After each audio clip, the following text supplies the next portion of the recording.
Gram सभा बड़ा गांव की सरजमी पर आए हुए सभी दर्शक बंधुओं का ये साहबलाल एंड पार्टी हार्दिक स्वागत अभिनंदन वंदन करती है।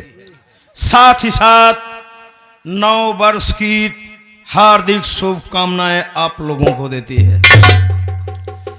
ऊपर वाले से मैं प्रार्थना करता हूं कि जितने भी भाई बहन यहां एकत्रित हुए हैं उनके जिंदगी में ढेर सारी खुशियां आए। जो 2025 में उनका काम अधूरा रह गया था वो 2026 में पूरा हो। पूरे ग्राम सभा में शांति रहे, परमेश्वर की आशीष हो। पूरे ग्राम सभा में सबके परिवार में ऊपर वाले की आशीष और बरकत हो। साथियों, आज जो हम और आप लोग बर्थडे के उपलक्ष्य में आए हैं, हमारे मामा जी आदरणीय फूलचंद गौतम जी, उनके नाती के बर्थडे में हम लोग आए हुए हैं। साथियों, आखिर ये अधिकार हम लोगों को मिला कहां से कि हम लोग फंक्शन को मना सके। आज हम लोग वहां से क्या नाम है फूलपुर के पास से प्रोग्राम करके आए। हाँ, पीली वाली थोड़ा सा चेंज कर दो। हाँ, तो रास्ते में तमाम जगह पर देखा गया नव वर्ष की सब खुशियां मना रहे थे और लोग बाग डीजे वगैरह बजा रहे थे, डांस भी कर रहे थे। और आज बर्थडे मनाया जा रहा है तो देन किसकी है? ये देन किसी और की नहीं, महान आत्मा देवता रूपी डॉक्टर बाबा भीमराव अंबेडकर जी की है, जिन्होंने आज हम लोगों को ये सब अधिकार दिया है। ये फंक्शन जो मना रहे तो सिर्फ उन्हीं की देन है, वरना हम और हमारा समाज कभी फंक्शन नहीं मना पाता। तो आज उन्हीं के विषय में एक गीत पेश है, आप सब ध्यान से सुने, मुझे उम्मीद है कि पसंद आएगा। गीत सुनने से पहले 4 लाइन की शेर है, आप सब सुने।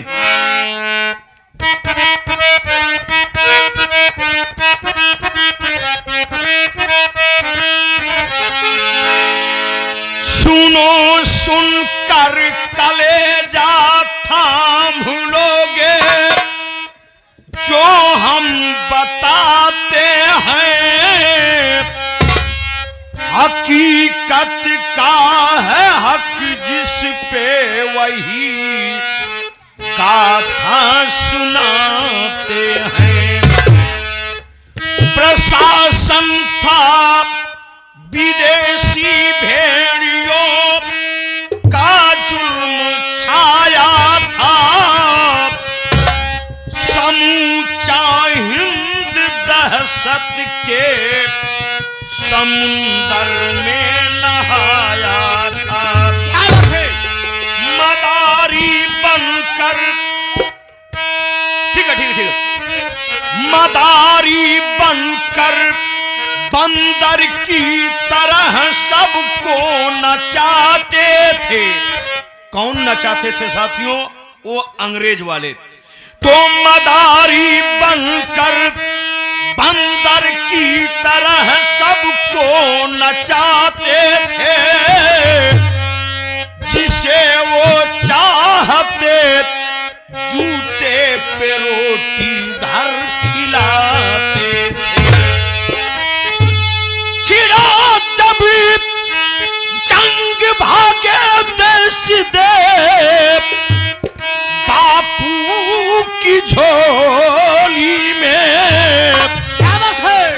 लौट कर फिर न आए लंदन से भारत की हवेली में। तो कहना क्या है?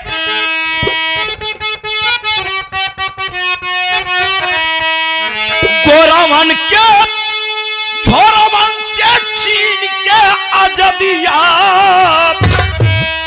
ये गोरावन के छोरावन से छीन के आजादिया, लैया ये गांधी संविधानवा बनाए बाबा जी, विधानवा बनाए बाबा जी।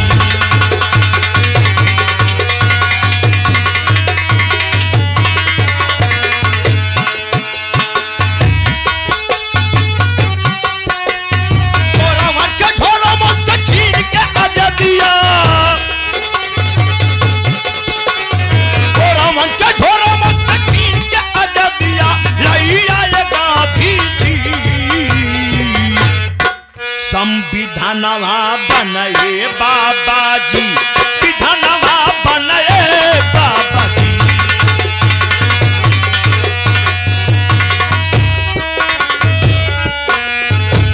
ये आगे अशोक एमपी इंदौर की धन धन मटिया, एमपी इंदौर की,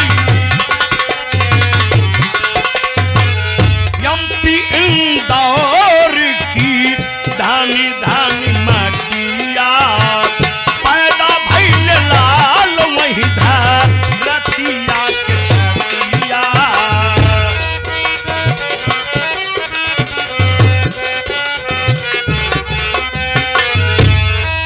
हे नमः परल भीमराव अंबेडकर, नमः परल,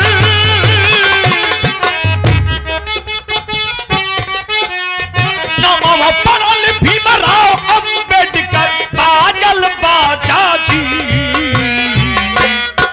संविधानवा बनाए बाबा जी, विधानवा बनाए बाबा जी।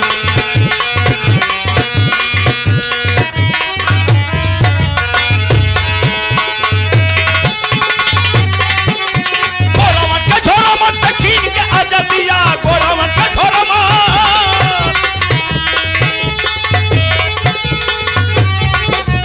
गोरावन के झोला में से छीन के आजादिया लाई आए गांधी जी।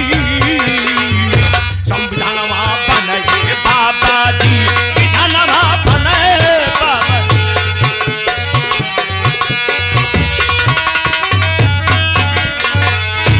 ये आगे सुरेंद्र उठ भीमा बाई के प्यारे, बचपन में छोट भीमा।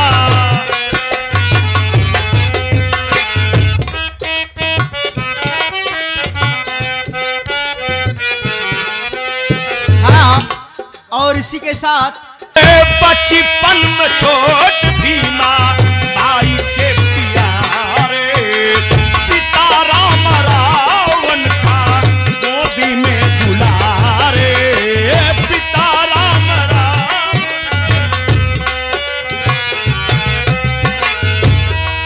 हे दलितन के भाव का खुश भजरतिया, दलितन के भाव, दलितन के भाव का खुश भजरतिया दिल में समाजा जी। संविधानवा बनाए बाबा जी, विधानवा बनाए बाबा जी।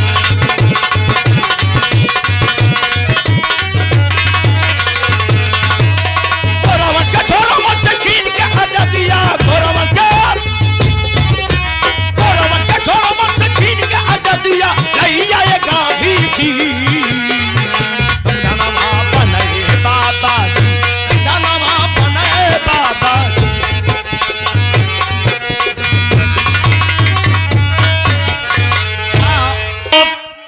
आज के भी दौर में कौन ऐसा बाप, कौन ऐसी माँ होगी जो अपने बच्चों को पढ़ाना और लिखाना नहीं चाहती है। साथियों, पहले के दौर में अब के दौर में बहुत फर्क हो गया है। लेकिन पहले बाबा साहब ने कितनी जिल्लत, कितनी कठिनाई, कितनी मुसीबत झेल करके उन्होंने पढ़ाई किया। लेकिन आजकल के बच्चों को पढ़ाया जा रहा है, बच्चों का ध्यान पढ़ाई पर नहीं है साथियों, बच्चों का ध्यान कहां है जानते हैं? टच वाले मोबाइल पे है। हाँ, और इसी के साथ है आगे देश पूरी कैले पढ़ाई, सही के कलेश पूरी।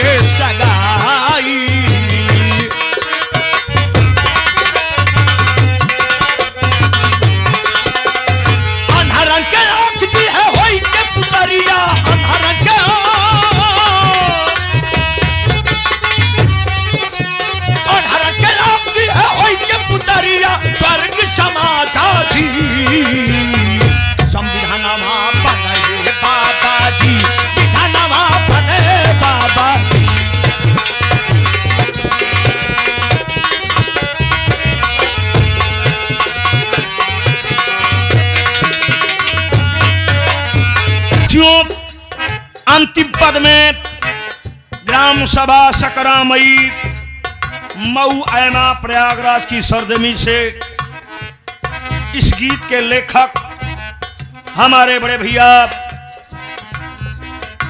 देवतादीन पटेल ने क्या लिखा है? क्या लिखा है?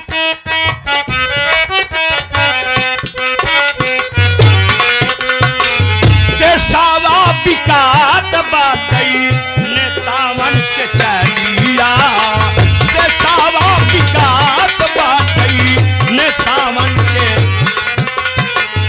देसावा बिकात बाटई नेतावन के चलिया, मचा त्राहिमान बा गरीबवन के टोलिया, मचा त्राहिमान बा। देवता दिन एक बार सोमली सूरतिया, देवता दिन,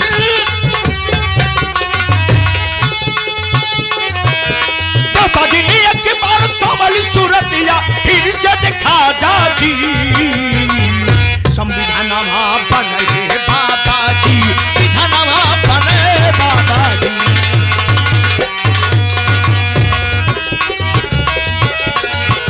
गोरामन के झोला मन से छीन के आजादिया, गोरामन के झोला मन, गोरामन के झोला मन से छीन के आजादिया, नहीं जाए गांधी जी, संविधानमा बने बाबाजी,